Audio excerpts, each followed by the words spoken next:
Today we'll show you how to open Firewall Windows Defender. Okay, just don't forget like and subscribe and follow the steps.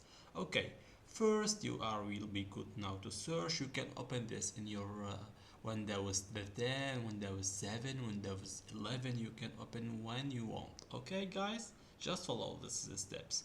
First go now to search and click and put now Windows like this Defender.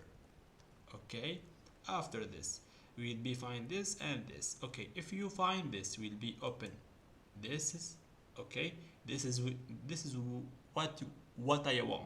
Okay, if you don't find this is okay, when there was Defender 2. Okay, if you find this, you didn't find this, just click to Windows Defender Firewall only, just click and we'll be now go now to this is settings advanced. Okay, this is not the last, begin the last. Okay, just click and we'll be now find the Firewall Windows Defended. Okay, just don't forget like and subscribe and thank you for watching.